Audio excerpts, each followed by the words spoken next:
Thank you very much for giving me the opportunity to talk to you a little bit about our school and the Reatile Foundation. Our school is Meridian Cosmos City, based in Cosmos City. We are the largest private independent school. We've got close to 1,400 learners from grade R to grade 12. This is our third year of producing matric results, and we've had in 2017 and 2018 100% pass rate with the matrics, and we hope that we can do that again this year. We draw a lot of our learners from our community, which is Cosmos City, and what the company realized is our school is part of the Kiro family. What our company realized many years ago is that a lot of children may be excluded from the opportunity to come to a private independent school because of fees. So we established the Reatile Foundation, which basically seeks to source funds to assist those needy children. And obviously what does happen is that we find that although there are certain criteria that they have to meet in terms of their academic ability, we tend to find that we've got more children who are deserving and needy more than that we can actually afford. So through the efforts of one of the members of the foundation, Mr. Pagamisa Nzamela, who's very actively gone around to actually source additional funding, we were able to find a partnership with the Reatile Foundation, and Reatile Foundation has come on board to assist us. This is our first year of that partnership.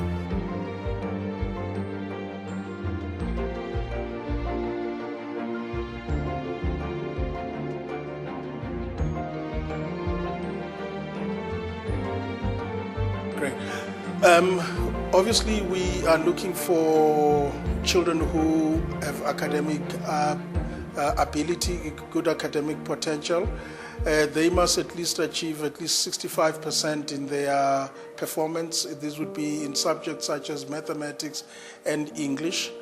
And their conduct should be exemplary in the school. So we want those children who you can see that beyond just the academics, there is the potential to be a person of leadership and who can pay it forward in terms of the opportunities that they've been presented with. We are obviously targeting our young black African children who come from disadvantaged backgrounds, and these could be boys or girls. In our particular crop this year, we happen to have 9 girls out of the 10 learners, and only one boy who is in grade 8 was awarded the bursary last year.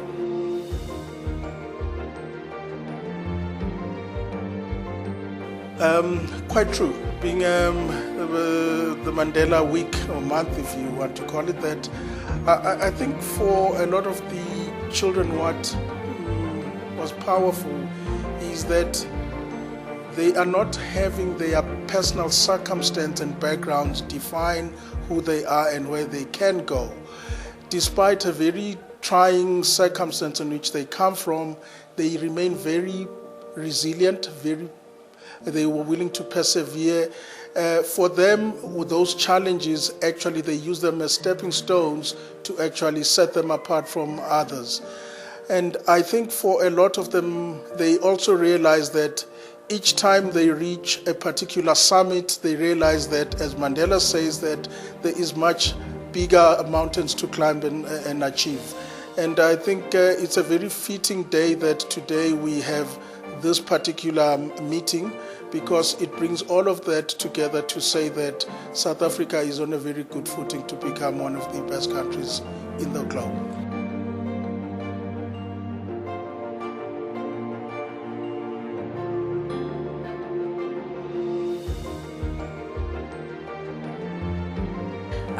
First and foremost, I heard about the scholarship in 2017. I was approached by a teacher, Miss Marakura, to be specific. She actually forced me to go into the principal's office to get the application form. So at first, I got it first, but then I was like, nah, I might not get it, so why should I bother? Then she went like, no, go personally to the principal and get the application form. So when I got the application form, I applied with my dad. And I really told my dad, no, I don't have hope in this, but let's just do it. Then I brought back the application form.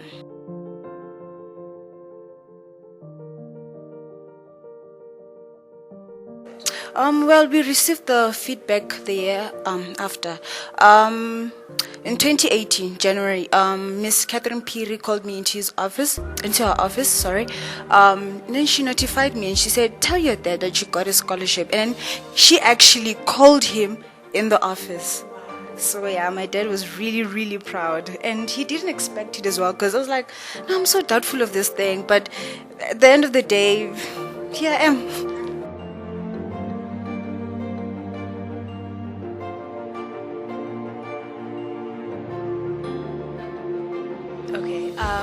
My application stages was in 2016, I think.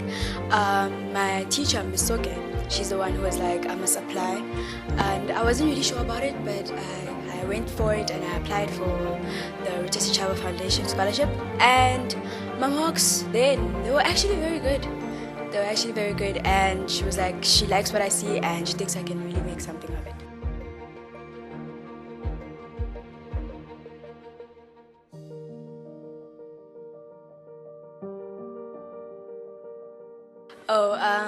Before the scholarship, my mom was diagnosed with cancer, stage 2 breast cancer, and it was very challenging. We had to cut off a lot of things, food, everything. So when I got the scholarship, it laid a lot of baggage off my shoulders, and I managed to pay off my school fees. I was so happy. Everything went back to normal.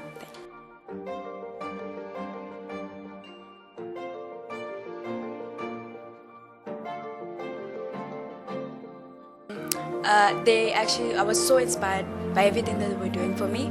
I wanted to pay it forward to somebody else. I want them to feel the same gratitude that I felt. Therefore, whatever I'll do, successful or not successful, I will pay it forward in my future businesses, everything. I'm even making a plan right now. I want to start paying it forward to future students. Anyway, all over. Thank you.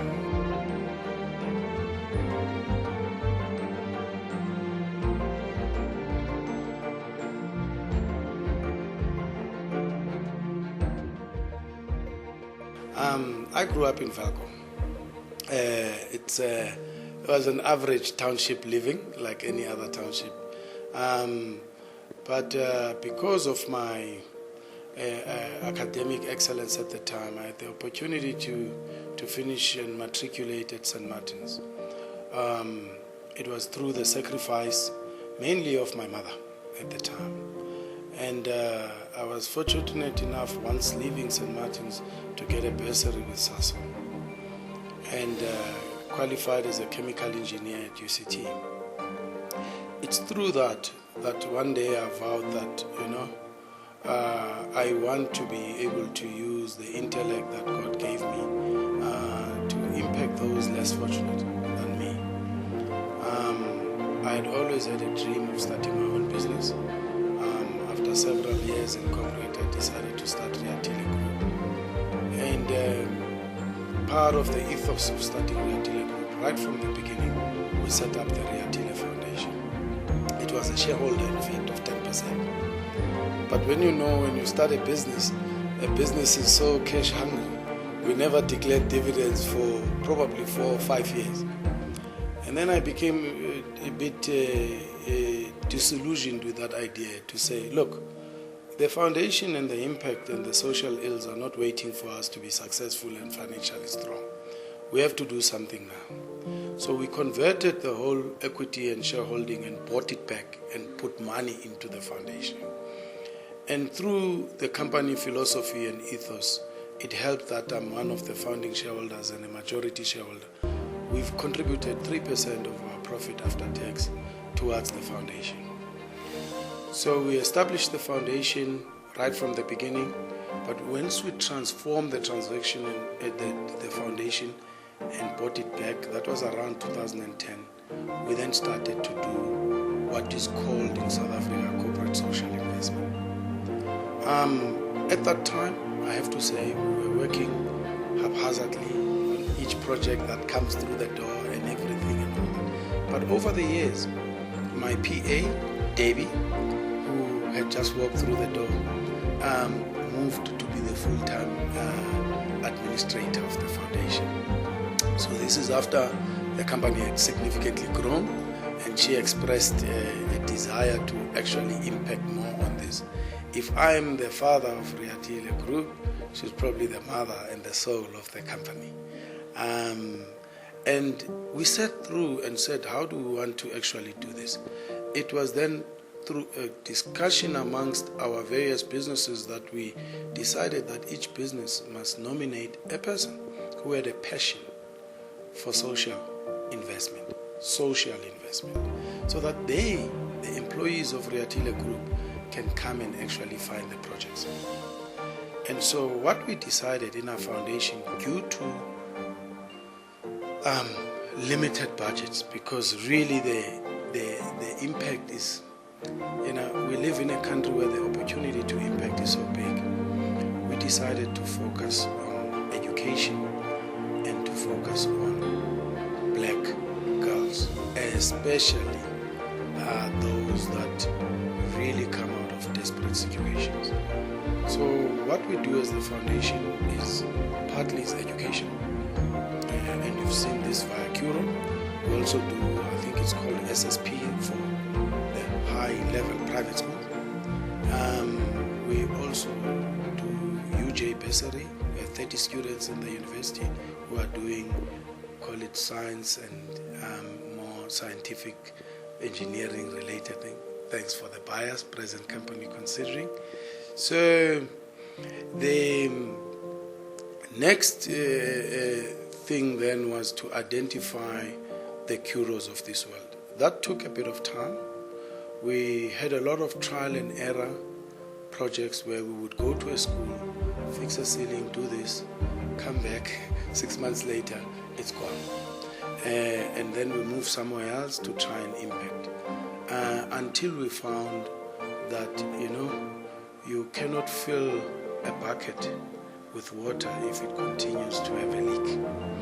And the responsibility of plugging the leak, sometimes our kind of foundation is, call it handicapped in being able to plug that leak. So if I leave the parables and get more directly with the government schools, there are things that we simply not permitted by the Department of Education to fix. If we could, we would, and then we'd be able to pour our funds in. And that becomes a challenge. When you come to private schools such as Curo, they understand that people who want to impact want to see results. They want to see clearly where their money is going. They also want to understand what the school itself is doing, because it is a profit-generating school. And that actually led us to find each other, because for every rand we spend, the Ruta Sechaba Foundation spends 1 rand as well. So we educate one child, they automatically pick up another. So the fact that Reatile has been able to take 20 students out of Ruta Sechaba, what it did, it freed up space in Ruta Sechaba for 20 other students. So the community is 40. And you asked me then in the beginning, where does this come from? I live a life of purpose. I believe that companies are there to serve their communities. We get resources and money out of the very communities in which we operate.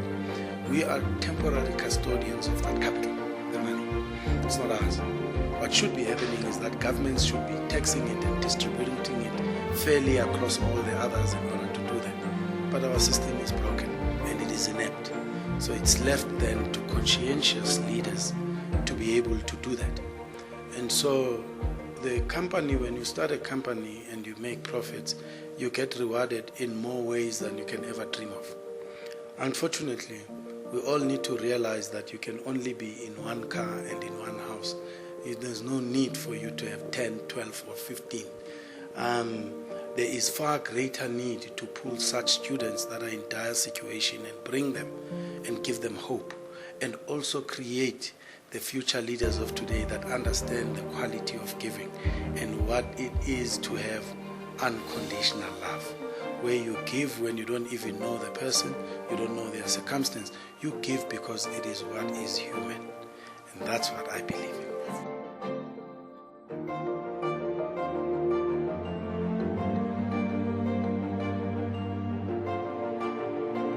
Absolutely. CSI, I think it's a system for the world. And by the way, it's interesting. Most European companies and companies from the West, they do far more CSI in their home countries than they do when they come to African states. And that's because the consumer in those countries is a learned consumer, and they expect it of them. And if they didn't, they wouldn't succeed in any products that they sell. However, here we have high levels of what do you call it, uneducation. We have high levels of illiteracy. So people are not always aware what companies are doing, and they call it the skewed benefit towards companies in terms of them taking from the community but not putting back what is equivalent. So to be quite honest, even ourselves, we're probably not at the target where we should be. There is a lot that we should be doing. The reality is that there needs to be a balance. If a company is to thrive, its society has to function. There is no business and no state exists in a society that is broken. A failed state is not good for the economy. A bad economy is bad for business.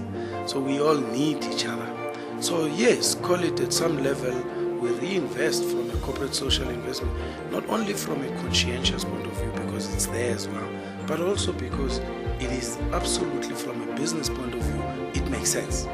It is the right imperative.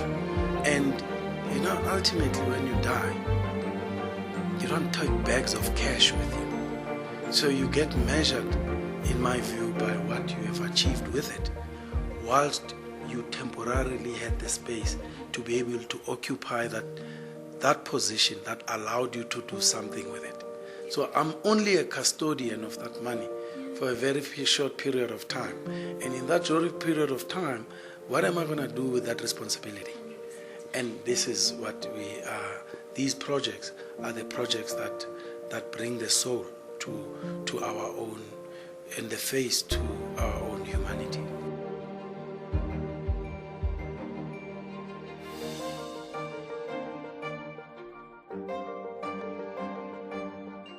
Well, all I can say to you is that I'm inspired by Nelson Rolihlahla Mandela. I would never dare to even equate myself to him. I'm just a small guy trying to do his bit for humanity.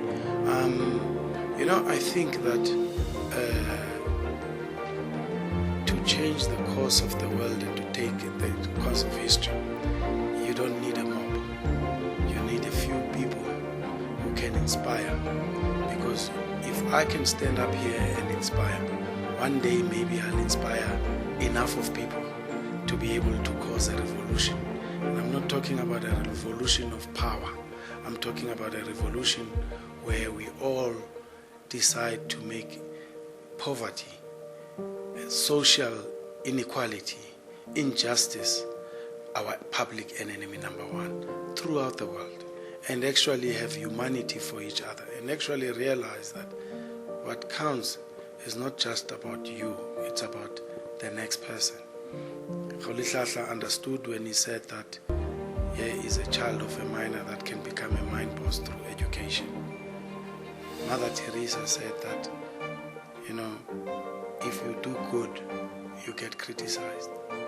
If you do bad, you get criticized. He said, do good anyway, because it was never a contract between you and them.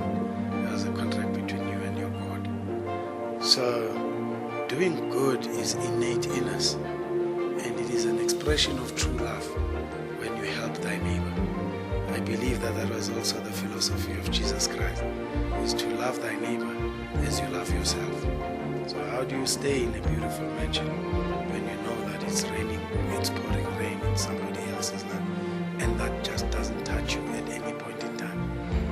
I am not saying that Reatile is here to solve the problems of the world, but I'm saying Reatile is going to be a partner and a solution to the problems of the world.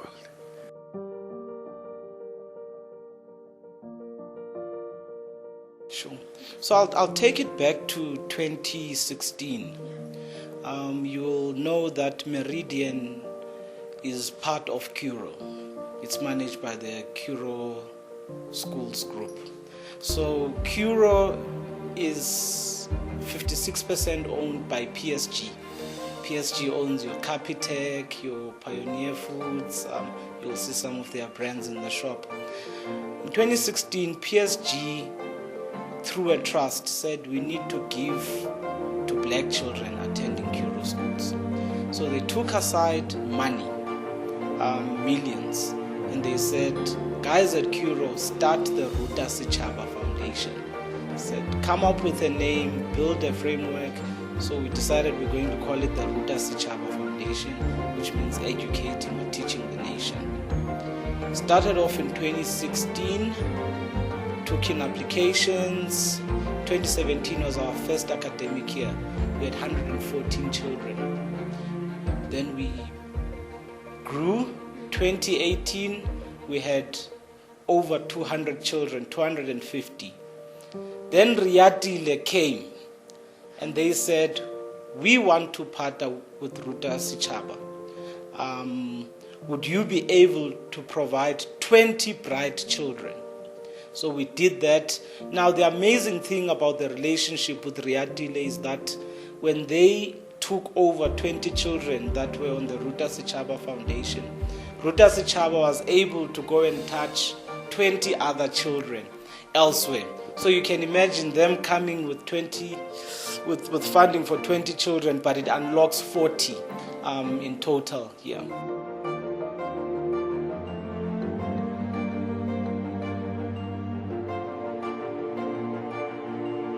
Sure. So, firstly, I think I must be careful that I don't speak for them because you don't want to be fired, But they looked at academic performance. They saw that we were choosing on academic performance and financial need. But what inspired them was because we presented using this school, Cosmo City, was the fact that Meridian Cosmo City has been able to produce 100% pass rates in a township for 2 consecutive years. And they said, okay, we as meaning Reatile, they said they wanted to take the resources to the township and touch ordinary children. You've heard from the children's testimonies. It's got a massive effect. Reatile coming in here, children have spoken about how this has unlocked rents, in their home. They are able to get pocket money, they are able to do X, Y, Z, and so on and so on. So they also had the urge to contribute to the townships, and fortunately our minds met, the Ruta Sichaba and the Reatile Foundation.